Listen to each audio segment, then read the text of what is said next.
अगर अपने ख्वाब बड़े होते हैं तो उसके लिए नींदें मेरे ख्याल से त्यागनी पड़ती हैं। तो यूपीएससी भी एक बड़ा ख्वाब है और इसके लिए नींदें त्यागो। अगर आप युद्ध के मैदान में जा रहे हो और अगर आप तलवार लेके जा रहे हो ये सोच के कि मैं तलवार के साथ तैयारी करके जाऊंगा तो तलवार लेके जाऊंगा, और उस समय अगर दुश्मन आपका बंदूक लेके आ गया तो आपका मोटिवेशन डाउन हो जाएगा। कि निरंतरता ही संघर्ष है और संघर्ष ही शक्ति है। क्योंकि अगर आप रुक जाओगे, थक जाओगे, तो आप एक तरीके से मैदान छोड़ के भाग जाओगे।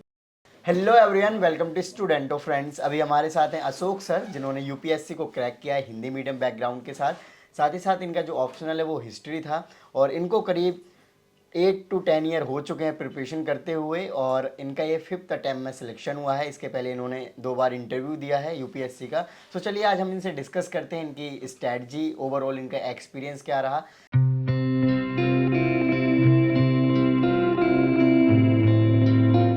सर, सबसे पहले आप अपना एजुकेशनल बैकग्राउंड बताइए। सबसे पहले मैं स्टूडेंट और पूरे परिवार को धन्यवाद देना चाहूँगा और हमारे सभी साथियों को नमस्कार कहना चाहूँगा। साथियों, मेरा नाम अशोक सोनी है। मैं राजस्थान के बीकानेर ज़िले के एक छोटे से गांव बेरासर का रहने वाला हूं।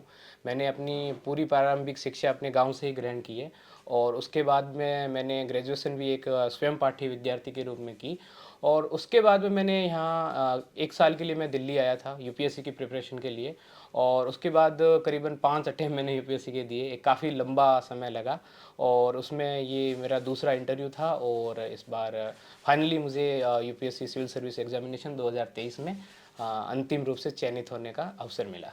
ओके सर, आपको इतने लंबे टाइम के बाद सफलता मिली है, तो कैसा रिएक्शन है आपका और आपके फैमिली का? फैमिली का रिएक्शन शायद मेरे लिए मेरे रिएक्शन से ज़्यादा मैटर करता है, क्योंकि फैमिली मैं समझता हूँ कि सिर्फ आप ही संघर्ष नहीं कर रहे होते हो, आपके पीछे एक बहुत बड़ा आपका सपोर्ट ग्रुप संघर्ष कर रहा होता है। उनके सपने आपके सपनों से जुड़े होते हैं। तो जब मेरा सिलेक्शन हुआ तो मैंने जैसे ही पीडीएफ में अपना नाम देखा तो मैंने पापा को फ़ोन किया। उस समय पापा मेरे साथ में किसान भी है और कंस्ट्रक्शन का भी काम कर रहे हैं, तो वो कंस्ट्रक्शन साइट पे थे, मजदूरी का काम करते हैं। तो मैं पापा ने फ़ोन करियो, मैं कि पापा थारो बेटो आज यूपीएससी क्रैक कर दी है, आईएएस बन गया है। तो क्या बेटा आईएएस के हुआ है? ये पल था मेरे लिए। तो मैं उस समय सोच रहा था कि क्या मतलब मैं इस पल को कैसे, मतलब ये काफ़ी शायद एक्सप्लेन करना काफ़ी मुश्किल है। राइट। तो आप उस बैकग्राउंड से बिलोंग करते हो जहाँ पेरेंट्स को ये भी पता नहीं कि आप किस एग्जाम की एक्चुअल में तैयारी कर किस रहे हो। एग्जाम की एक्चुअल, मतलब वो कहते हैं ना कि उनके लिए मेरे ख्याल से पटवारी बनना ज़्यादा मैटर करता है, क्योंकि उनका ताल्लुकात ही वहीं से होता है। तो ये अपने आप में काफ़ी रिलैक्सिंग एहसास होता है कि आपकी वजह से आपकी फैमिली प्राउड फील कर रही हो, और ये बहुत अधिक अपने आप को सुकून देता है मेरे ख्याल से ये एग्ज़ाम। और दूसरी बात, आपके दूसरे क्वेश्चन का अगर जवाब दें तो ये एग्ज़ाम आपके टैलेंट और आपके स्मार्ट वर्क के साथ साथ आपके धैर्य की भी परीक्षा है। इस एग्ज़ाम में निरंतरता बहुत आवश्यक है। मैं समझता हूँ कि मेरे अंदर इंटेलिजेंसी तो शायद इतनी नहीं थी, लेकिन हाँ, पेशेंस भगवान ने दिया था, जिस वजह से मैं आज इतने लंबे समय के बाद भी यहाँ टिका रहा और अंत में मैं फाइनली सेलेक्ट हुआ। राइट। आपने बताया कि ये पेशेंस का ही गेम है, तो आप कब से यहाँ मुखर्जी नगर में आए थे तैयारी करने? मुखर्जी नगर में सबसे पहले मैं 2018 में आया था सिविल सर्विस की प्रिपरेशन करने के लिए। मेरे यहाँ कुछ सीनियर दोस्त रहते थे, उनके साथ हमने तैयारी शुरू की थी। लेकिन यहाँ 1 साल रहने के दौरान उस समय पोल्यूशन काफ़ी तेज़ था और मुझे राइनाइटिस की बीमारी हो गई थी, जिस वजह से यहाँ पोल्यूशन में मैं रह नहीं पाता था, जिसमें सांस की थोड़ी प्रॉब्लम आती है। तो मुझे फाइनली घर जाना पड़ा, और उसी बीच मेरा प्रीलिम्स में सिलेक्शन भी हो गया था, लेकिन बीच मेंस को छोड़ के मुझे घर जाना पड़ा, जो अपने आप में थोड़ा काफ़ी मेरे लिए अलग टास्क था कि अब घर से ही रह के तैयारी शुरू करनी पड़ेगी। लेकिन हाँ, वो कहते हैं ना कि आपदा में अवसर होता है। तो मैं घर गया, मेरे पास कोई और विकल्प नहीं था, तो मैंने वहाँ एक अलग अपना रूम सेलेक्ट कर लिया, मैं वहीं पढ़ने लगा, और फिर मुझे वहीं पढ़ने में मज़ा आने लगा।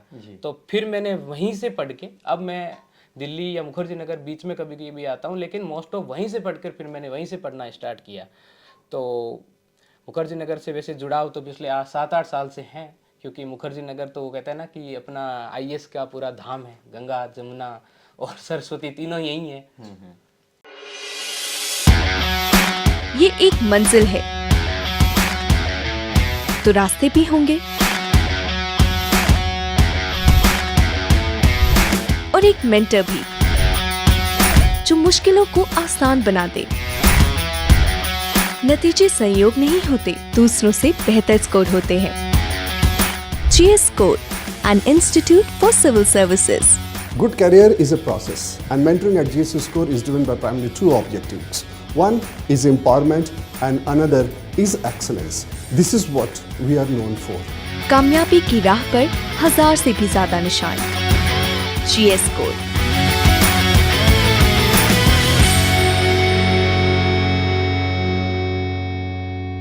ओके आपके 5 अटेम्प्ट्स का बताइए कि आपके जैसे 2 बार आपने इंटरव्यू मतलब दूसरी बार में आप फाइनली सिलेक्ट हो गए, इसके पहले आपने मेंस लिखे, क्या प्रीलिम्स और भी क्लियर हुए? इससे पहले सबसे पहले मैंने 2019 में यूपीएससी का प्रीलिम्स दिया था, लेकिन मैं प्रीलिम्स में 1 मार्क से रह गया था। उसके बाद में 2020 में जब कोरोना आ गया था तो उस समय मैं सिलेक्ट हो गया था प्रीलिम्स में, और मेंस भी मेरा हो गया था और इंटरव्यू भी मैंने दिया था, लेकिन अंतिम रूप से मेरा चयन नहीं हुआ था। और उसके तुरंत बाद मैंने बैक टू बैक 2 प्रीलिम्स में मैं फेल हुआ, जो अपने आप में काफ़ी एक अलग एहसास देता है कि एक और आप इंटरव्यू दे रहे हो, दूसरी बार आप प्रीलिम्स भी फेल हो।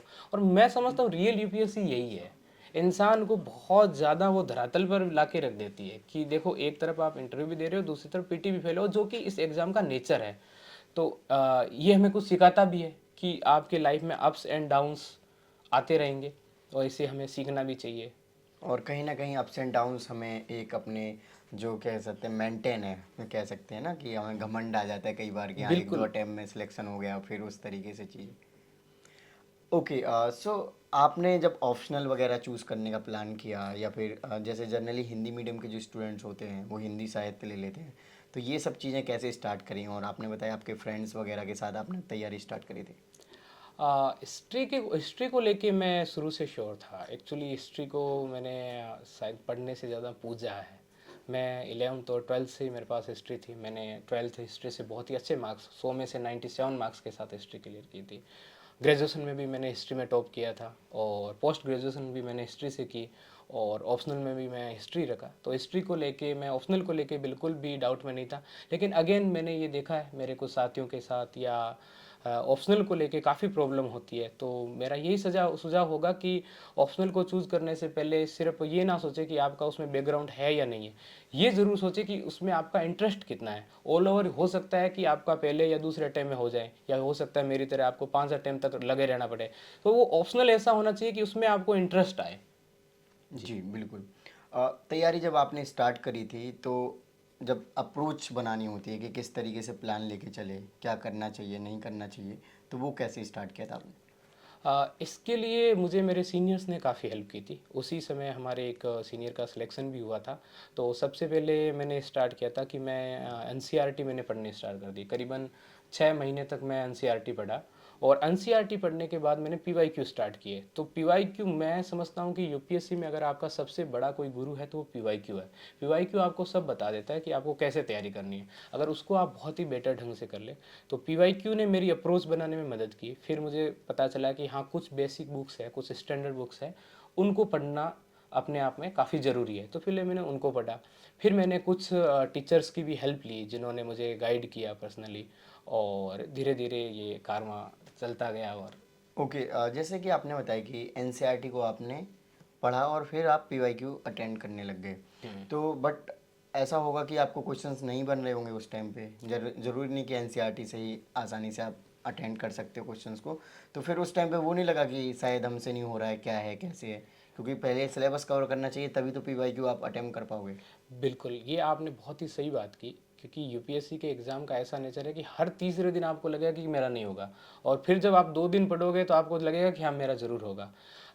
एनसीईआरटी एक्चुअली में आपको एक बेस प्रोवाइड करवाती है, और शुरू में मुझे लगता है ना कि आप अपने आप से एक्सपेक्ट करो ही मत कि मैं पीवाईक्यू लगाऊंगा और 10 में से 10 मेरे हो जाएंगे या 10 में से 6 कर लूँगा। आपको पीवाईक्यू करना है शुरू में सिर्फ उस एग्ज़ाम का नेचर समझने के लिए, क्योंकि अगर आप पीवाईक्यू के 2 अप्रोच होती है। एक तो आप पहले पढ़ने लग जाओ सारी स्टैंडर्ड बुक, आपको पता ही नहीं है कि कितना डीप में जाना है उस स्टैंडर्ड बुक में। लेकिन अगर एटलीस्ट मोटा मोटा एक बार आपके पीवाईक्यू ध्यान में है तो ये आपको कन्फर्म रहेगा कि ये पार्ट है वो पीवाईक्यू में ज़्यादा पूछा गया है और ये पार्ट कम पूछा गया है।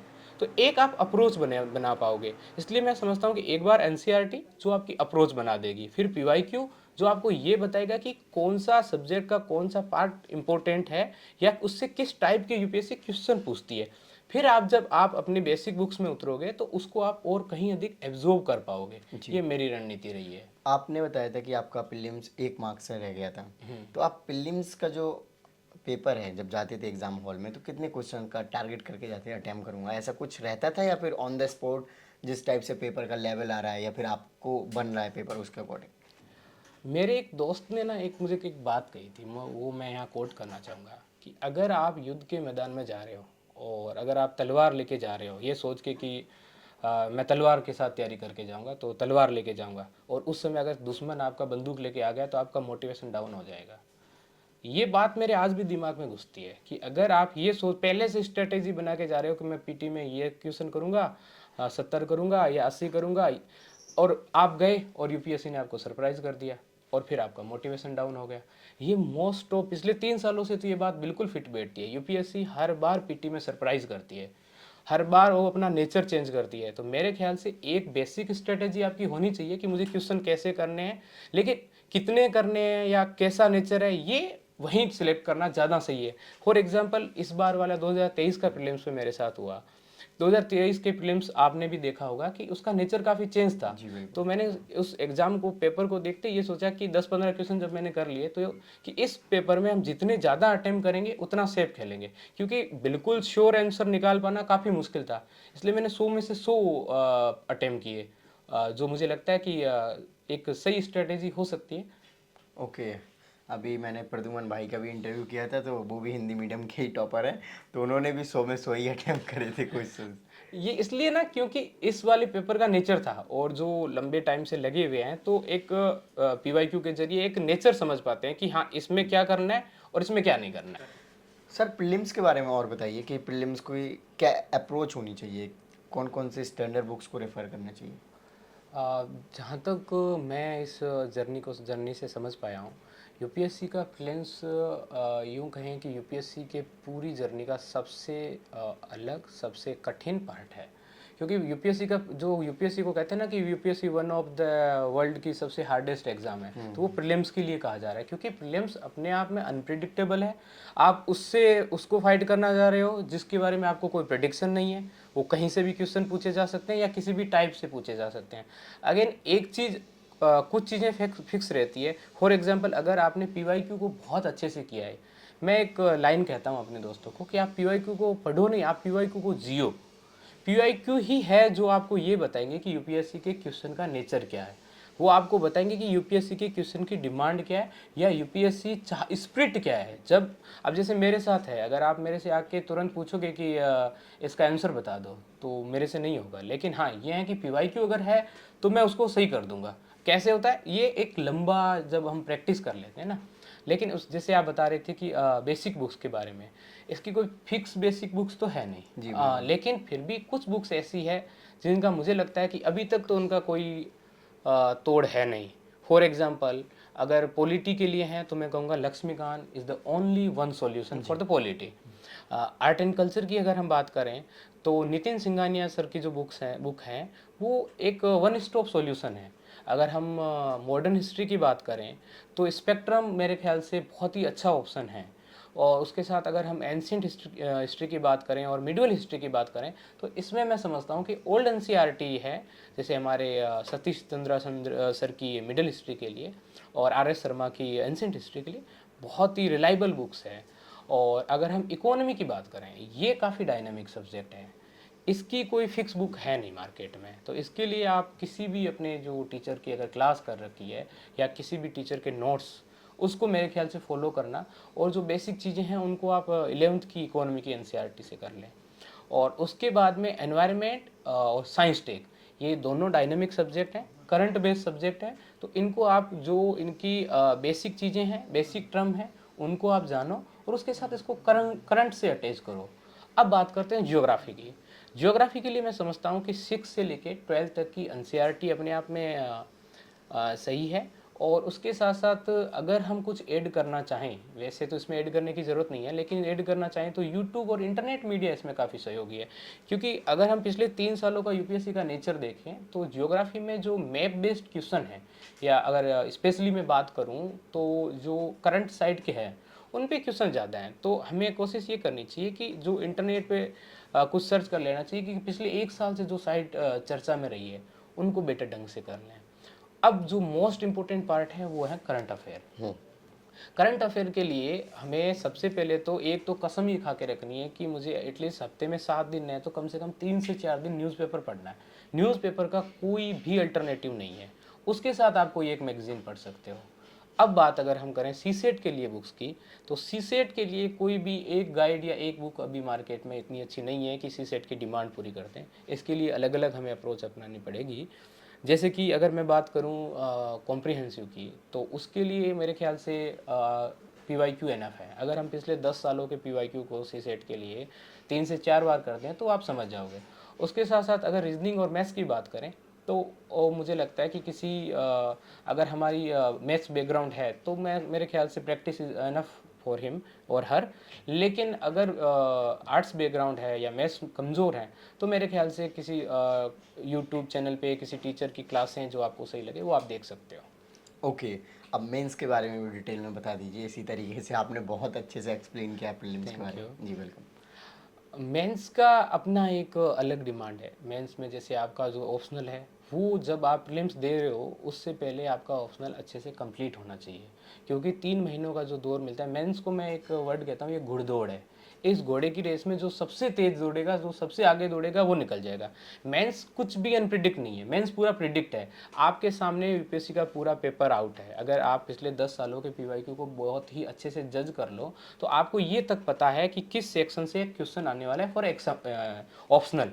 तो मेंस को आप, क्योंकि मेंस प्रिडिक्टेबल है तो इसमें मेहनत ज़रूरी है। आपने अगर पहले मेहनत करके रखी है तो आप उन लोगों से काफ़ी आगे निकल जाओगे। तो मेंस में पहली बात तो ये है कि मेंस का पूरा पोर्शन एटलीस्ट जीएस 1 बार और ऑप्शनल 2 से 3 बार आपका पीटी से पहले तैयार होना चाहिए। जीएस के पे अगर हम बात करें, जीएस अपने आप में, क्योंकि अब पिछले 2 से 3 साल का अगर हम पैटर्न का वो विश्लेषण करें तो जीएस का पैटर्न काफ़ी चेंज हो गया है। अब आप देख रहे हो कि हिंदी मीडियम से भी कई ऐसे स्टूडेंट हैं जो 400 प्लस मार रहे हैं। तो जीएस के पैटर्न को अगर समझना है तो इसमें टॉपर्स की कॉपी काफ़ी ज़्यादा हेल्पफुल रह सकती है।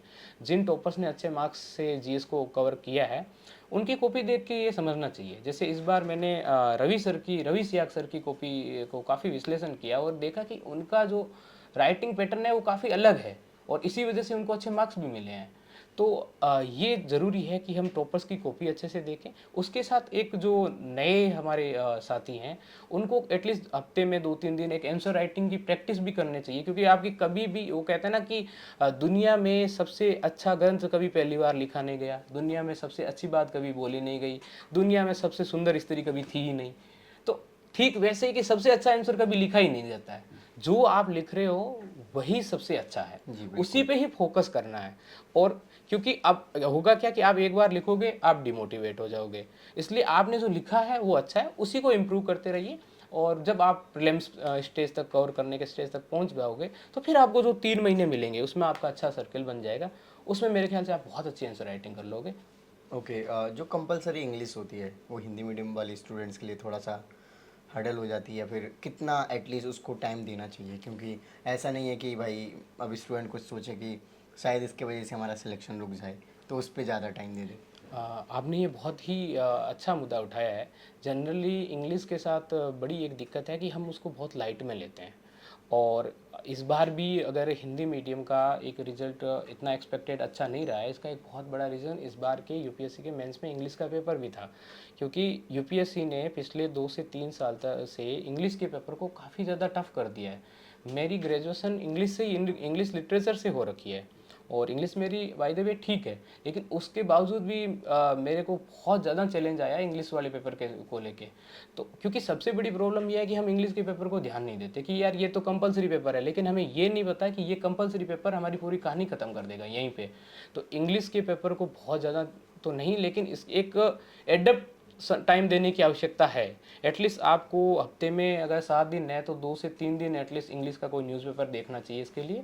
और अगेन मैं ये कहना चाहूँगा कि PYQ पिछले 10 साल के या पिछले 5 सालों के PYQ अगर हम इंग्लिश के सोल्व कर लें, अगर उसके 5 पेपर लिख लें और उसमें हम लग रहा है कि हम ऐसे इंग्लिश में ठीक ठाक टूटी लैंग्वेज में लिख पा रहे हैं तो ठीक है, लेकिन अगर बिल्कुल नहीं लिख पा रहे तो इस पर बिल्कुल अच्छे से ध्यान दिया जाना चाहिए, क्योंकि वो एक सब्जेक्ट आपके पूरे मेंस की जर्नी को रोक देगा। ओके, आप मुझे ये बताइए कि मॉक की क्या इम्पोर्टेंस है आपके प्रिपरेशन में, या फिर क्या इम्पोर्टेंस होनी चाहिए सिविल सर्विसेज में, चाहे वो प्रीलिम्स के मॉक्स हों या फिर मेंस के। मॉक अगर हम बात करें प्रीलिम्स की और मेंस दोनों की, प्रीलिम्स के स्तर पर भी देखें तो मॉक की इम्पोर्टेंस है, क्योंकि जब तक अगर आप मॉक टेस्ट नहीं दोगे तो आप अपने आप को जज नहीं कर पाओगे। कई बार ये होता है कि चीज़ें हमें लगता है कि हमें याद है, लेकिन जब हम टेस्ट देने बैठते हैं तब हमें पता चलता है कि ये चीज़ें हमें इतनी डीप या उतनी गहराई से नहीं पता है जितनी होनी चाहिए। तो मॉक टेस्ट की अपनी एक वैल्यू है, लेकिन इसके साथ हमें ये भी ध्यान रखना है कि हमें कितने मॉक देने हैं या किस कोचिंग इंस्टीट्यूट का देना है, क्योंकि ये बड़ी प्रॉब्लम है। मार्केट में अभी एक फैशन आ गया है कि पेपर को टफ करने के चक्कर में इतना ज़्यादा टफ कर देते हैं कि क्वेश्चन हो ही नहीं पाते हैं, लेकिन यूपीएससी में ऐसा नहीं है। यूपीएससी में कुछ क्वेश्चन ऐसे आए हैं जो इजी आते हैं और उनको टारगेट किया जा सकता है। और मॉक को मेरे ख्याल से अगर बहुत ज़्यादा किसी कोचिंग इंस्टीट्यूट को मॉक देने से कहीं अधिक अच्छा है कि आप 2013 से लेके और 2023 तक के जो पीवाईक्यू के पेपर है उनको ही कॉपी निकाल लो, लास्ट 10 ईयर की आप कॉपी निकालो, बिल्कुल मॉक की फॉर्मेट में आप बैठो, 2 घंटे आप टाइम लो और उनको OMR सीट खरीद लो। उनको अगर आप दोगे तो वो एक तो लैंग्वेज वो यूपीएससी वाली समझ जाओगे, तो ये ज़्यादा कहीं अधिक बेटर है। अब बात करें मेंस के मॉक टेस्ट की, तो मेंस का मॉक टेस्ट बहुत ज़्यादा इंपॉर्टेंट है, मैं ये कहूँगा, क्योंकि यूपीएससी में जब हम नए साथी जो हमारे होते हैं या पहली बार जब मैं मेंस लिख रहा था, सबसे बड़ी दिक्कत आती है उन 20 क्वेश्चन को कंप्लीट करना। स्पीड की बड़ी दिक्कत है, आपको स्पीड मेंटेन करनी है, आपको कंटेंट अच्छा रखना है, आपको हैंडराइटिंग भी ठीक ठाक रखनी है, ये सारी चीज़ें करनी है, तो एटलीस्ट मॉक देने चाहिए। तो मैं समझता हूँ कि जब आप यूपीएससी में जब मेंस लिखने जा रहे हो तो एटलीस्ट अगर मेंस की बात करें तो करीबन 20 के आसपास आप ठीक ठाक लिख चुके हो पेपर, ताकि आपको वहाँ थोड़ा इजी फील हो। आपने जैसे कि भी बताया कि आपका जो ग्रेजुएशन है वो इंग्लिश लिटरेचर में हुआ है, बट आपने हिंदी मीडियम ऑप्ट किया, थोड़ा इसके बारे में बताएंगे। ग्रेजुएशन मैंने बीए पास कोर्स किया था और इंग्लिश उसमें एक तीसरा सब्जेक्ट था, क्योंकि और मैं समझता हूँ कि मीडियम या लैंग्वेज एक सिर्फ मीडियम है और ये नॉलेज तो कतई नहीं है, और आपको दोनों लैंग्वेज में कमांड हो ये बहुत ही अच्छा है। लेकिन हिंदी मीडियम की अगर मैं बात कहूँ, इंग्लिश मेरी ठीक थी, लेकिन जो मेरी बेसिक स्कूलिंग है लंबे समय से हिंदी मीडियम से ही रही। जब मैं यूपीएससी में आया, इसके एग्ज़ाम का नेचर मैंने देखा तो मैंने देखा कि ठीक है, दोनों मीडियम ही से ही सिलेक्शन हो रहा है और अच्छी रैंक से हो रहा है, तो हिंदी मीडियम में मैं ज़्यादा खुद को कंफर्टेबल पाता था, इसलिए मैंने हिंदी मीडियम ऑप्ट किया। ओके, आपकी तैयारी को 8-10 साल जैसे कि स्टार्टिंग में हमने डिस्कस किया था, तो क्या सेम स्ट्रेटजी या फिर स्टार्टिंग के जो अटैम्प्ट्स में आपने नोट्स बनाए होंगे, स्टडी मटेरियल होगा, वो आप अभी लास्ट वाले अटैम्प्ट तक फॉलो किए, या फिर आपने ऑलमोस्ट सारी चीज़ें चेंज कर दी हैं, फिर से हर बार अटैम्प्ट दिया और हर बार नए तरीके के नोट्स बनाए या फिर मटेरियल बनाए? मैंने एक लाइन पढ़ी थी, एक बहुत ही फेमस लाइन है कि इस दुनिया में एक ही चीज़ स्थायी है और वो है परिवर्तन। अगर यूपीएससी का नेचर चेंज हो रहा है, अगर आपने भी देखा होगा कि 2015 वाली यूपीएससी और 2023 वाली यूपीएससी में काफ़ी चेंज है, तो आपकी स्ट्रेटजी चेंज होनी चाहिए, आपकी कुछ चीज़ें चेंज होनी चाहिए। अगर आप सक्सेस नहीं हो पा रहे हो, इसका मतलब कमियां आपके अंदर है, आपको वो कमी अपने अंदर ढूंढनी पड़ेगी, आपके नोट्स को आपको फर्निश करना पड़ेगा। हाँ, ये है कि सब कुछ नए सिरे से करने की आवश्यकता नहीं है, ट्रस्ट करना पड़ेगा अपनी स्ट्रेटेजी पे, लेकिन हाँ, क्योंकि आपकी स्ट्रेटेजी सफल नहीं हो रही है तो उसको फर्निश करो, उसमें कुछ चीज़ें वैल्यू ऐड करो। तो मैं हर साल ये कोशिश करता हूँ कि अपने नोट्स में कुछ वैल्यू एडिशन करूँ, कुछ नया सीखूँ, कुछ अपने सीनियर से मैं ट्राई करता हूँ, उनसे डिस्कस करता हूँ कि यार इसमें और क्या कर सकते हैं। फॉर एग्जांपल 2020 में जब मैंने मेंस दिया और जब 2023 में मेंस दिया, तो मैंने देखा कि यार अब इसमें वैल्यू एडिशन के लिए क्या कर सकते हैं। तो मैंने देखा कि इसमें हम देख सकते हैं कि कुछ फैक्ट डाल सकते हैं, डेटा डाल सकते हैं, डायग्राम डाल सकते हैं, कुछ बुक्स ऐसी हैं जिनको हम अगर डायरेक्ट कोट करें राइटर का नाम लिखे तो वो एग्जामिनर के ऊपर एक अच्छा इम्पैक्ट डालेगी। तो ये चीज़ें मैंने डाली और मुझे लगता है इसका मुझे इस बार काफ़ी फ़ायदा भी मिला है। ओके, सो आपके हिस्ट्री ऑप्शनल के बारे में बताइए कि हिस्ट्री ऑप्शनल कैसा रहा आपकी प्रिपरेशन में, और इसका कितना योगदान रहा आपको सक्सेस दिलाने में? हिस्ट्री मेरे लिए तो एक वरदान के रूप में आई है, मुझे हिस्ट्री ने बहुत कुछ दिया है। जब मैं 2020 में जब पहला मेंस भी लिखा था, तब भी मुझे उस साल के अकॉर्डिंग हिस्ट्री में 247 मार्क्स मिले थे, जो कि काफ़ी अच्छे थे। और इस बार भी, क्योंकि अभी मार्कशीट आई नहीं है, लेकिन आई होप सो कि हिस्ट्री में अच्छे मार्क्स होंगे। और हिस्ट्री अपने आप में काफ़ी एक चैलेंजिंग सब्जेक्ट ज़रूर है, क्योंकि इसका सिलेबस काफ़ी बड़ा है। लेकिन अगर इसके सिलेबस को अगर आप एक बार अच्छे ढंग से कर लो, तो फिर आपको इसको याद रखने में इतनी प्रॉब्लम नहीं होगी, क्योंकि क्रोनोलॉजी आपके दिमाग में सेट है।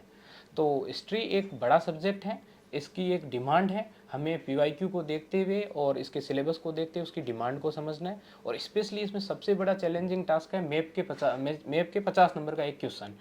वो उसको भी, उसकी एक अलग नेचर है और उसके लिए हमें प्रैक्टिस की आवश्यकता है। ओके, सो लास्ट में क्या मैसेज देना चाहेंगे आप फ्यूचर एस्पिरेंट्स हैं जो कि हिंदी मीडियम से तैयारी कर रहे हैं? मैं उन सभी को यही संदेश देना चाहूँगा, मेरा ही एग्जांपल लेके, कि निरंतरता ही संघर्ष है और संघर्ष ही शक्ति है। क्योंकि अगर आप रुक जाओगे, थक जाओगे, तो आप एक तरीके से मैदान छोड़ के भाग जाओगे। मैदान में लगे रहना है और हर किसी के लाइफ में चैलेंजेस आते रहते हैं, उन चैलेंजेस से नहीं घबराना है। यूपीएससी अपने आप में एक नया एहसास है और ये ज़िंदगी का एक बहुत बड़ा पल होता है जब आप यहाँ फाइनली अपनी जगह बनाते हो। तो लगे रहना है, क्योंकि अगर अपने ख्वाब बड़े होते हैं तो उसके लिए नींदें मेरे ख्याल से त्यागनी पड़ती हैं। तो यूपीएससी भी एक बड़ा ख्वाब है और इसके लिए नींदें त्यागो, और तब एक जब आप अंतिम रूप से सफल होंगे तब आपको पता चलेगा कि वो नींदें त्यागी नहीं गई थी, वो नींदें बलिदान दी गई थी। Okay, great, thank you so much sir Thank for your you. Lovely message. Thank you. Okay, so friends, आपने देखा कि इन्होंने अपने एक्सपीरियंस को शेयर किया आपके साथ। आई होप आपको कुछ इन्फॉर्मेशन एंड मोटिवेशन मिला होगा। अगर आपको वीडियो अच्छी लगी तो लाइक करें। जय